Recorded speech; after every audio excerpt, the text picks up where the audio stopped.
Salut tout le monde, c'est Ginji, on se retrouve pour les lectures holistiques sur The No Prep Game Master de Days Geeks. Je regarde ça, puisque il faut aussi mentionner, puisque c'est une chaîne YouTube que possède la personne, donc ça serait bien, voilà, de Matt Davids, avec un S à la fin. C'est la seconde édition apparemment de ce livre, et je dois avouer que je ne suis pas surpris qu'il y ait une seconde édition. Je vais essayer de ne pas être trop salé, mais en fait, là, on ne va pas parler de livres de jeux de rôle ou de suppléments de jeux de rôle, on va parler d'un livre de philosophie de jeux de rôle.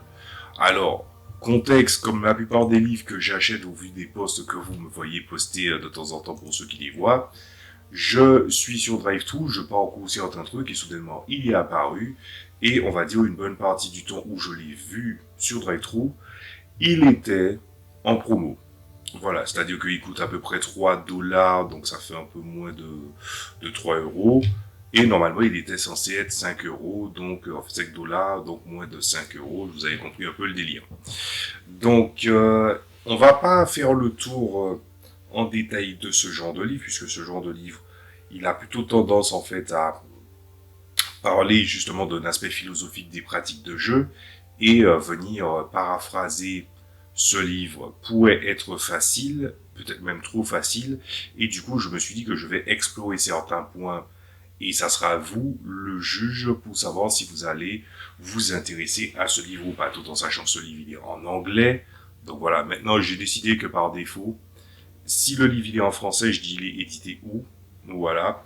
Donc sachez, il est en anglais et ça ne sera pas en fait le problème numéro un. Voilà, si je dois aller là-dessus.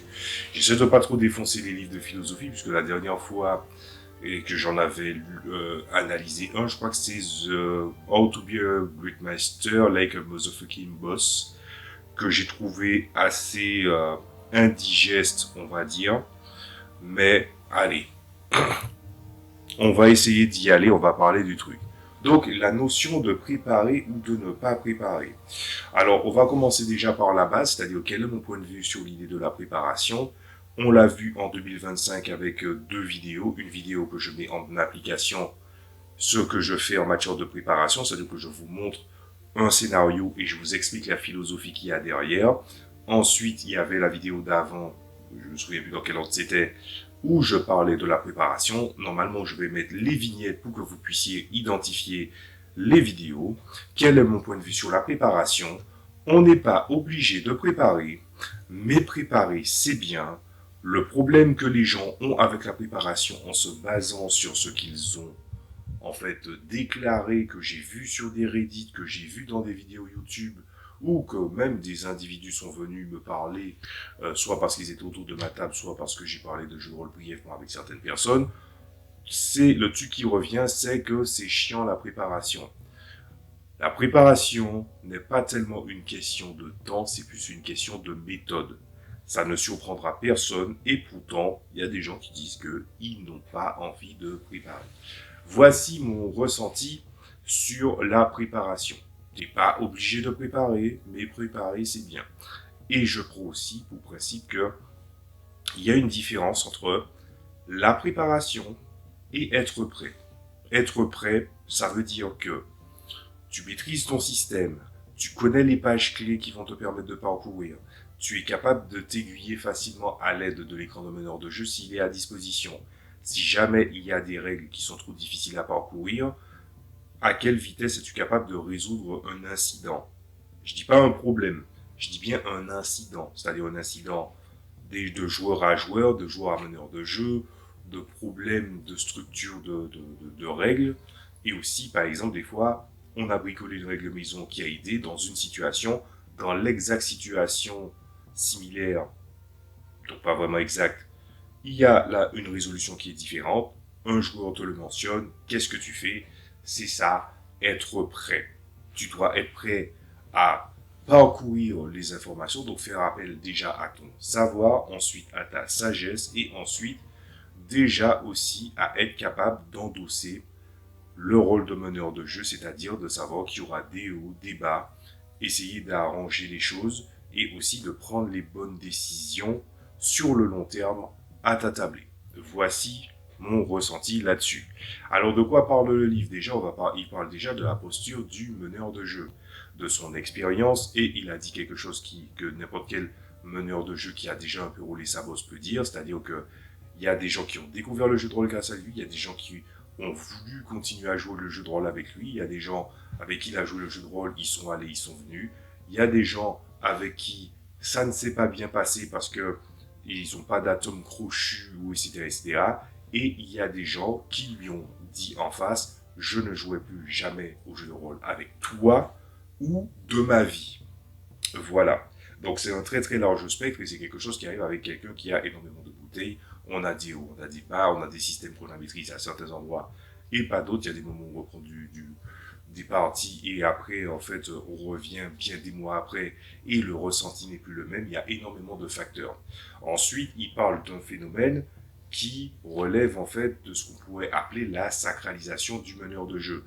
Alors, la sacralisation du meneur de jeu, pour moi, est une illusion après pas mal d'années. Je sais pas, je le sais parce que euh, il y a une théorie qui a été avancée par des scientifiques récemment, américains, qui parlait du fait, j'oublie le terme exact, donc si vous le connaissez, vous allez me dire, mais c'est une théorie récente qui explique que il y a un phénomène dans ton environnement, que ce soit tes collègues, ta famille, tes amis, qui en fait te voient avoir une compétence bien précise, que tu y es très bon, que tu le maîtrises plutôt bien et en peu de temps, puis avec le temps, leur regard change sur ta compétence, ils finissent par croire que c'est facile, même s'ils ne la maîtrisent pas, même s'ils n'ont pas fait l'effort de la maîtriser, même s'ils font l'effort de la maîtriser et n'y arrivent pas, et finissent tôt ou tard par te dénigrer parce que non seulement ils viendront te demander de faire appel à cette compétence, mais en plus de ça, te mépriseront pour le faire parce qu'en fait, ils considèrent que c'est insignifiant, même si ils ne l'ont pas maîtrisé. C'est quelque chose auquel je peux vraiment m'identifier parce que c'est quelque chose qui n'est pas dans la sphère du jeu de rôle mais dans la sphère personnelle où ça m'est arrivé et c'est quelque chose que j'ai vu aussi en tant que meneur de jeu arriver à une échelle beaucoup plus minime. Voilà. C'est-à-dire, quand tu arrives à bien gérer, tu arrives à enchaîner, tu arrives à évaluer certaines choses, ouais, c'est impressionnant. Puis ensuite, ça devient trop facile au point que la personne se dit, ouais, est-ce que tu y arriveras, tu y arriveras pas, tout ça, etc., etc. Puis ensuite viennent à dénigrer ton approche. Et si vous trouvez que ça fait mal rien que de l'entendre, sachez que le pire, c'est que ça va souvent arriver. Bon, vos collègues, chacun son point de vue sur les collègues, mais la famille et les amis, vous commencez à voir pourquoi c'est problématique. Et ensuite, il arrive sur une autre approche sur les meneurs de jeu, où il parle du fait que les meneurs de jeu, parfois, passent pour les punching balls des joueurs. Voilà, ça arrive. C'est tout à fait le cas. Et il y a même des moments où il y a littéralement des manques de respect vis-à-vis du travail qu'il a fourni, ou juste envers le meneur de jeu, parce que X ou Y raison, et pas vraiment justifié, même après avoir s'être mis, en fait, avoir serré la main, s'être mis de côté, et ensuite de s'être dit, pourquoi tu as réagi comme ça? Voilà. Donc, visiblement, apparemment, maîtriser vite et bien des compétences qui te demandent à la fois d'être le maître de cérémonie, celui qui gère les règles, celui qui gère la psychologie de la table, celui qui permet de faire en sorte que tout le monde puisse briller, de donner une vie à l'univers que tu vas faire vivre, au scénario que tu vas faire jouer, aux personnages que tu vas leur permettre de s'identifier, des interactions que tu as, apparemment, c'est pas suffisant. Voilà. Donc ça, c'est un point qui était très intéressant. Ensuite, il va sur d'autres points où il parle justement de ses influences, du fait de maîtriser des jeux qui sont issus de franchises ou non. Moi, je vais vous donner mon rapport rapidement sur les jeux qui sont issus de franchises ou non. En fait, c'est en deux parties. La première partie, c'est j'ai très vite vu qu'est-ce que ça donnait quand des gens étaient très très emballés par une franchise, mais se rendent pas compte des efforts que ça demande, ou que c'est une franchise peut être tellement sacralisée que les gens n'ont pas forcément la même interprétation de la chose Et quand bien même tu viendrais avoir une interprétation qui viendrait à être intéressante, il n'en demeure pas moins que, au moment où en fait ça ne va pas les arranger, que cette interprétation justement ne joue pas en leur faveur, va venir pester là-dessus. Et ensuite, de l'autre côté, il y a aussi le fait que, à force de montrer que tu es capable de gérer une franchise connue à un certain niveau et que tu as une bonne maîtrise de game mastering et ce genre de choses-là, on va clairement dire que j'ai été vacciné de faire des jeux à franchise. Je sais masteriser du Pokémon avec Mutant Masterminds. Je sais masteriser du Monster Hunter avec True 20. Je sais masteriser du Elder Scrolls avec Blue Rose Age. Mais, dorénavant, à ma table, faire un jeu basé sur une franchise, c'est un pari risqué parce que les joueurs vont souvent exiger que tu devras le faire un peu plus longtemps selon eux, ou ils ont tendance à prendre ça pour acquis. Dorénavant, mon point de vue, c'est que dès que je gère un jeu qui est issu d'une franchise connue ou que je masterise une franchise connue dans ma propre adaptation, une adaptation qui existe dans le commerce ou que j'ai créé moi-même, il faut le mériter. Les gens peuvent trouver ça, on va dire, assez condescendant ou assez impétueux, ou voire même, ils vont trouver ça assez agressif comme approche. Mais après tout, je n'ai pas besoin de franchise connue pour pouvoir faire du jeu de rôle. Et j'ai énormément de jeux de rôle qui ne sont jamais que des pages blanches, pas forcément des systèmes universels, ou ce que l'on appelle des systèmes génériques, mais parfois il y a même des systèmes où on te dit le monde, tu es censé le créer avec les joueurs également. Et voilà, sans parler du fait que on oublie ça en philosophie de jeu, et lui-même le rappelle très très bien, mais l'univers est un personnage. Tu peux retourner le truc comme tu veux, l'univers est un personnage. Il m'est déjà arrivé, j'en ai parlé dans un short que j'ai posté récemment, que c'est déjà arrivé que des joueurs, j'ai fait beaucoup de passes droits parce que ça chialait, et résultat, c'était de catastrophe sur catastrophe sur catastrophe. Il y a des monstres, ils sont en tape aléatoire, ils ciblent la personne, tu lui mets un numéro, ça cible la personne se plaint, tu donnes un autre numéro qui n'a rien à voir, il retombe dessus, et donc à un moment donné, c'est pour ça que j'avais inventé, justement, j'avais parlé de ça de la superstition de l'RPG Week, où je disais que le système de pénitence, c'est-à-dire que quand, en fait, il y a eu trop de passe-droits, les joueurs doivent faire une quête que soit le gars doit le faire lors d'un scénario solo, soit il le fait en groupe avec quelqu'un, mais la difficulté est montée d'un cran par rapport à ce qui devait se dérouler. Du coup, ça arrive plus trop à ma table, et les passe-droits, c'est vrai que j'en donne beaucoup moins, tout en étant permissif quand même sur le champ d'action, donc du coup ça passe.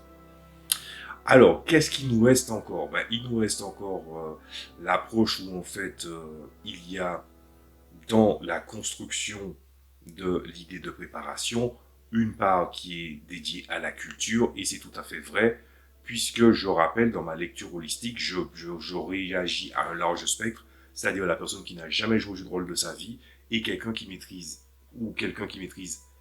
très bien le jeu de rôle, ou très bien le jeu de rôle dont on parle. Donc, c'est deux extrêmes, il y a une grande graduation qui se fait, et à ce moment-là, quand tu regardes les côtés, oui, il faut un minimum de culture fictionnelle, on va dire, pour que le jeu puisse fonctionner. Tu dois connaître le genre que tu vas faire jouer, les codes les plus évidents, comment essayer de construire des choses de manière épisodique si besoin, mais aussi, il faut pas oublier que le principe de base, quand on est dans un loisir créatif, c'est d'apprendre les règles, maîtriser les règles et casser les règles pour en créer une nouvelle interprétation. La troisième phase n'est pas obligatoire. Je dirais même que, et je sais que ça va être controversé, que ce n'est pas tout le monde qui arrive à casser les règles pour arriver à produire quelque chose d'intéressant après. Au contraire, je pense qu'à force de devoir rester enchaîné à des tropes qui restent très virulents, on finit par reperpétrer des histoires qu'on a déjà vues et qu'on entend chanter en canon de différentes tables à l'autre dans le même registre, n'est-ce pas, la high fantasy ou la fantasy en général telle qu'on le joue dans les systèmes d'Eva. Voilà. Donc il y a quand même moyen de briser le moule à un moment donné. Et puis du coup il parle du fait de construire sa culture, je parle du principe que des gens vont te donner des références, tu peux être d'accord ou ne pas être d'accord, parce que tu peux avoir une franchise qui fonctionne plutôt bien et que tu peux trouver qui ne représente pas le genre, ou tu peux trouver qu'il existe une petite pépite qui est une interprétation de la fantasy. D'ailleurs, dans la nouvelle vague qui arrive dans la fantasy, dans le monde du jeu de rôle, on a The Legend of the Mist, que j'ai acheté récemment d'ailleurs parce qu'il était en promo, qui prend un aspect de ce qu'on appelle la rune fantasy, ou encore par exemple Stormlight qui reprend un truc qui s'appelle, qui se rapproche un peu de Sandman, je crois, ce genre de roman. Donc il existe plusieurs variations dans la fantasy. Évidemment, je dis ça par rapport aux gens qui me suivent déjà depuis très longtemps. Oui, je pointe du doigt la fantaisie médiévale comme étant un truc qui est répandu et que ça devient redondant. Mais c'est vrai que si on explore d'autres facettes que celles qu'on fait, c'est-à-dire celles donjons et dragoisées, ou encore celles qu'on voit, par exemple, du style Seigneur des Anneaux, comme ça, il en existe d'autres et on commence à voir que ça commence à être exploré. Donc finalement, il n'y a pas grand-chose à en redire. Mais c'est justement là où je commence à avoir un problème avec lui. Plutôt pas avec l'auteur, mais plutôt avec ce qu'il dit. Il dit que il ne vaut mieux ne pas préparer. Certaines de ces parties qui se sont bien passées n'ont pas été préparées. Je peux dire la même, mais je n'arrive pas à la même conclusion que lui. Et je vais vous expliquer pourquoi. À un moment donné, en fait, pour avoir mis cette argumentation à l'appui il y a quelques jours, j'en parlais avec mon frère et avec un pote, c'est que, à un moment donné, les faits vont venir empiéter monstrueusement sur les opinions et que l'opinion n'a pas lieu d'être.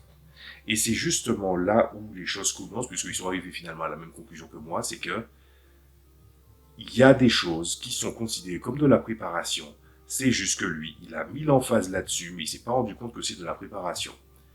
Il dit qu'il vaut mieux ne pas préparer, mais ensuite vient demander à faire des devoirs et d'aller chercher des éléments de référence dans les films, dans les séries, etc., etc. Permettez-moi de faire une petite analyse, si vous le voulez bien. Un épisode d'animé ou de manga, par exemple, enfin un épisode d'animé plutôt, l'épisode d'animé, c'est 23 minutes. Tu enlèves le générique, c'est début et fin, ça fait 20 minutes en moyenne. Ensuite, pour peu que tu regardes les animés qui sortent en ce moment, tu peux en mater un certain nombre. Moi, je vais rester sur 4. À partir du moment où tu restes à peu près sur 4, on va dire que il y a déjà 1h20 qui est déjà passé. Ensuite, tu as les chapitres de manga ou de webtoon. Selon ton niveau de lecture, selon le détail que tu mets, et surtout quand tu lis un roman ou quand tu lis un manga ou ce genre de choses-là, ça n'est pas la même expérience, mais en tout cas, on fait en sorte que quand même, on essaie de comprendre ce qui se passe. Tout en sachant qu'on le sait, à cause de la perte d'attention de nos jours, quelqu'un peut lire un roman, il lit une description, et puis en fait, il se rappelle plus ce qui avait été dit la page précédente. Alors que la tournure de phrase laisse entendre que cette personne s'est déjà exprimée avant. Du coup, ça demande un certain effort. Vous allez voir que ça va être très important pour la suite dans les conclusions. Donc, tu prends les mangas, voilà, et ensuite tu prends les romans. Alors, les gens, il y a une certaine rumeur, enfin c'est quelque chose qu'on dit beaucoup en France, c'est ah là là, les jeunes, ils ont arrêté de lire. Je ne suis pas d'accord avec cette affirmation pour ce que j'en ai observé. Moi, je vois plus des vieux en train de regarder des trucs d'IA complètement dégueulasses avec des problèmes de perspective ou de champ contre champ facilement visibles. Et eux, ils pensent que c'est vraiment des vraies aventures ou de véritables feuilletons, de choses comme ça qui arrivent.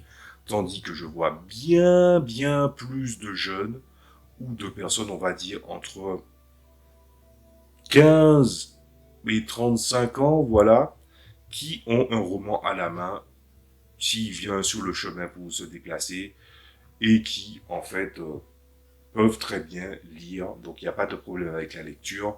Chacun voit ce qu'il a envie de lire, mais en tout cas, je ne pense pas que les jeunes ont des problèmes avec la lecture en France. Voilà. Alors, tu prends ça. Ensuite, tu prends les séries. les séries font en moyenne 10 épisodes par saison. Les épisodes peuvent durer d'une durée de 40 minutes à 1 heure. Bon, ensuite, si vous êtes en fait au point où vous avez suivi sur tout ce qui a été dit jusqu'à présent, on peut rajouter les comics bien évidemment, et on va éviter évidemment on va utiliser un joker maintenant, à partir de maintenant là. On ne va pas parler des livres qui parlent de philosophie de jeu de rôle. Ou les livres de jeu de rôle que tu es censé lire pour faire jouer ton jeu. On va ôter ces deux-là. À votre avis, combien de temps cela est censé prendre? Et il y a d'aucuns qui va me dire, oui, mais en fait, mais si c'est sur notre temps libre. Ce n'est pas votre temps libre.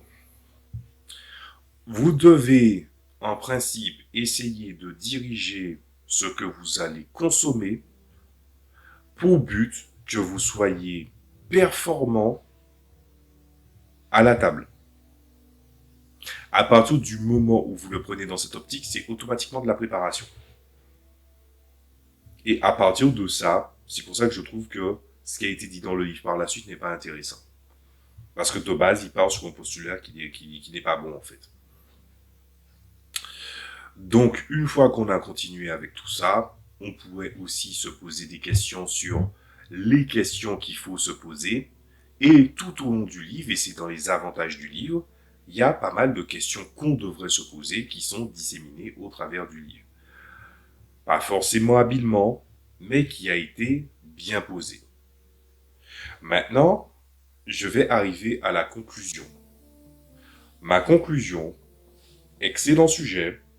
Il y a un gros point qui fait que je suis pas d'accord parce que ce qui a été mentionné, c'est de la préparation. Quand tu regardes la liste de ces influences, tu vois que c'est de la préparation que tu vas être amené à faire, c'est du temps que tu vas être amené à perdre. Et tu peux gonfler ta culture si tu n'as pas assez de culture fictionnelle, ce qui est tout à fait normal. Mais en fait, il faut arrêter de dire qu'on n'a pas besoin de préparation pour faire du jeu de rôle. Parce qu'il y a des éléments qui sont inhérents à la préparation. C'est juste que tu n'as pas ce ressenti. Mais dès lors que tu commences à aiguiller, on va dire, ces médiums pour qu'ils soient consommés, pour que toi tu puisses en tirer en fait des leçons, forcément, c'est de la préparation. Voilà. Bon livre, enfin bonne idée de livre, et le titre, enfin l'approche, ce point-là est vraiment dérangeant. Les questions qui sont posées en fin de paragraphe, entre guillemets, sont plutôt pas mal et ça aide beaucoup. Mais il faut les garder en tête. Ils sont disséminés maladroitement. Et on arrive au point qui, pour moi, est un gros point négatif. Moi, j'avais vu des études il y a des années qui disaient qu'il existe deux types de mémoire, la mémoire fluide et la mémoire solide. La mémoire fluide, c'est une mémoire qui est assez, évidemment, comme c'est dit, c'est fluide. C'est parfois même évanescent sur certains points. J'ai pu le placer. Ce qui fait que, par exemple, la conversation qu'on est en train d'avoir, que je suis en train d'avoir avec vous, c'est pas vraiment une conversation. Je n'entends pas vos réponses, en fait. Seulement si, par exemple, par la suite, je vais dans les commentaires, vous avez posté un commentaire pour dire oui, je suis d'accord sur ci, et vous mettez le timer. Non, je suis pas d'accord sur ça. Vous mettez le timer. Sauf que, en fait, comme je m'adresse à vous et que je dois le mettre en forme sans, en fait, être trop structuré et en même temps, je dois être moi-même et je dois utiliser mes propres mots, ce qui des fois n'est pas facile, on va être d'accord là-dessus, surtout qu'on a des tics de langage ou des tournures de phrases qui sont assez redondantes. Même redondante, j'ai réussi à le replacer encore. Ça fait que cette mémoire qu'on a d'une conversation, d'une discussion, de Twitch, de quelqu'un sur Twitch, un streamer qui répond à quelqu'un, ou d'une conversation qu'on peut avoir avec les viewers sur YouTube, c'est plus ou moins considéré comme une conversation.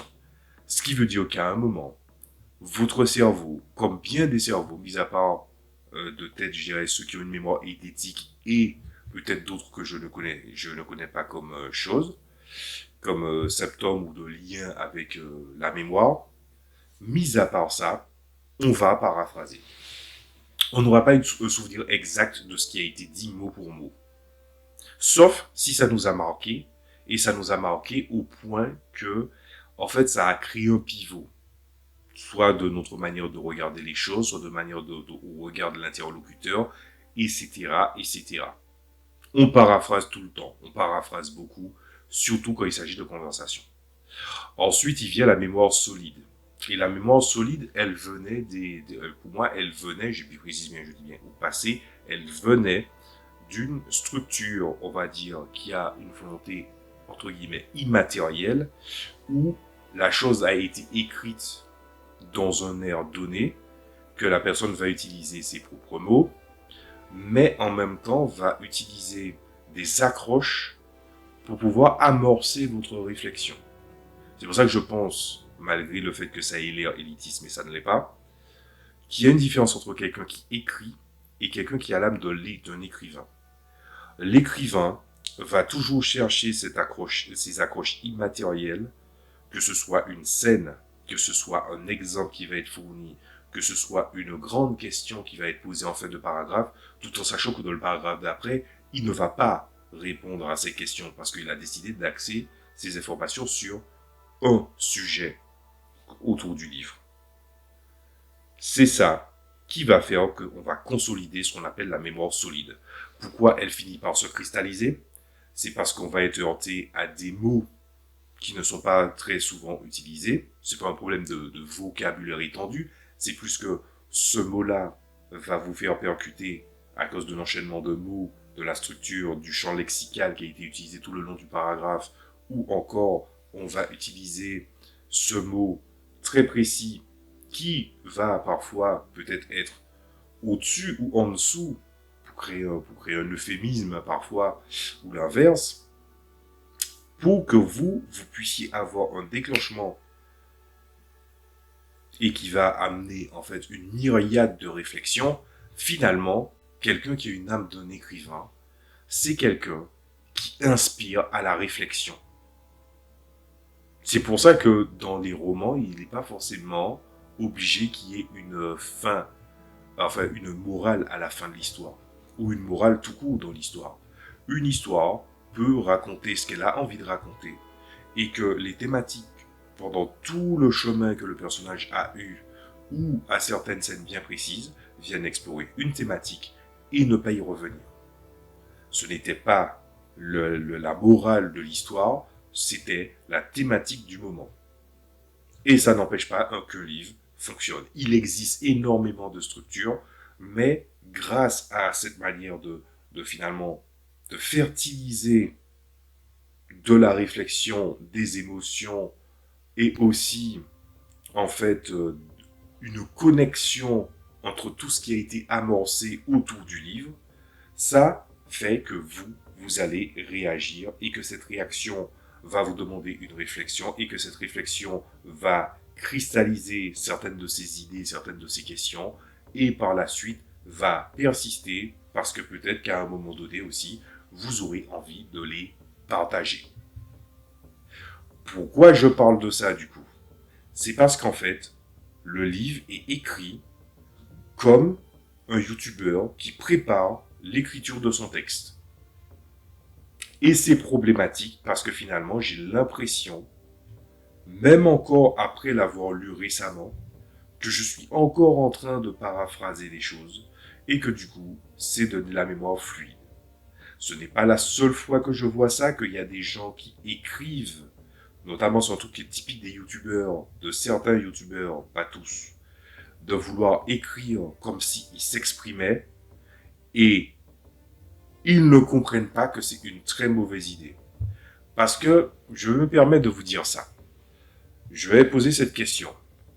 Je vous ai dit quel est mon problème avec le livre, quel est mon problème avec la philosophie qui a été amorcée, et quel est l'angle qu'il a pris qui me fait considérer que le sujet n'est pas forcément, en fait, va répondre à côté, puisqu'il y a un point très important qu'il a oublié de mentionner.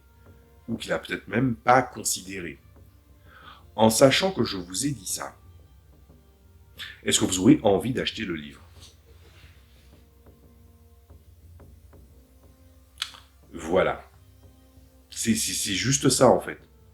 Comme c'est un livre qui fait beaucoup penser à une réflexion du moment, une discussion que tu peux avoir avec quelqu'un, c'est quelqu'un qui s'adresse à toi d'une certaine manière, est-ce que j'aurais moi envie, par exemple, de reparcourir le livre à nouveau vis-à-vis de ce que j'y ai vu, tout en sachant que ce qui a créé le déclenchement, c'est un point que je considère qui est inexact. Ben non, je pourrais, mais je n'en ai pas la moindre envie. Parce qu'il y a d'autres livres que j'ai qui parlent de philosophie de jeu.